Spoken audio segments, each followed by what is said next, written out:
Tamil Nadu assembly ఎన్నికల్లో Joseph Vijay Chandrashekhar party TVK అనూహ్య విజయం సాధించింది.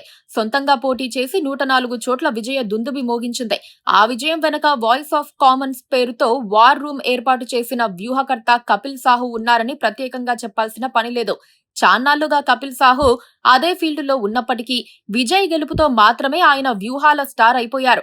దాంతో సాహుకు రాజకీయ పార్టీలో డిమాండ్ పెరిగింది.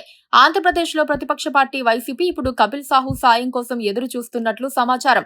ఆయన టీంకు 125 కోట్ల వరకు ఇచ్చేందుకు జగన్ రెడ్డి సిద్ధమయ్యారని, త్వరలోనే టాక్స్ నడుస్తాయని వైసీపీ వర్గాలు చెబుతున్నాయి.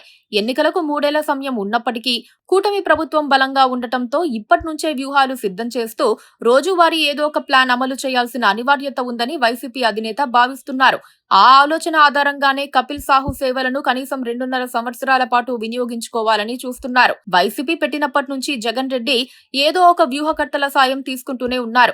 2019లో ఆయన ప్రశాంత్ కిషోర్ నిర్వహణలో ఉన్న ఐపాక్ ను తమ వ్యూహకర్తగా పెట్టుకున్నారు. క్షేత్రస్థాయిలో ఐపాక్ సర్వేలను, వాళ్ళిచ్చిన ఫీడ్బ్యాక్ ను తూచా తప్పకుండా పాటించారు. దాంతో వైసీపీ ఘన విజయం సాధించింది.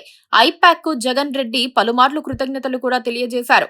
జగన్ రెడ్డి సీఎం కావటం వెనక ఐపాక్ శ్రమ ఉందని ప్రత్యేకంగా చెప్పాల్సిన పని కూడా లేదు. 2024 నాటికి ప్రశాంత్ కిషోర్ ఐపాక్ నుంచి బయటకు వెళ్లిపోయారు. పాత ఐపాక్ టీంతో వైసీపీ బంధం కొనసాగింది.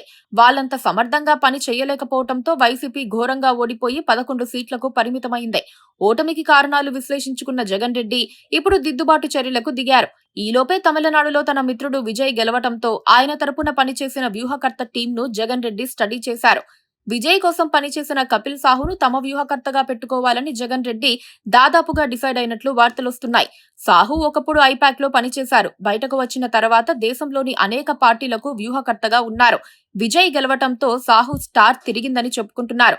పైగా ఆయన దగ్గర సమర్థులైన టీం సభ్యులున్నారు. వాళ్ళంతా రాత్రి పగలు తేడా లేకుండా పనిచేస్తారు. కొందరికి ఆంధ్రప్రదేశ్లో సర్వేలు చేసిన అనుభవం కూడా ఉంది. దాంతో ఇప్పుడు చెన్నైలో ఉండే వైసీపీ సానుభూతి పరులు కపిల్ సాహు టీంతో మాట్లాడుతున్నారట. జగన్ రెడ్డికి సమీప బంధువు ఒక ఆయన కూడా ఇందులో ఇన్వాల్వ్ అయినట్లుగా చెబుతున్నారు. అంతా సవ్యంగా జరిగితే కపిల్ సాహు టీం త్వరలోనే తాడేపల్లిలో దిగుతుంది.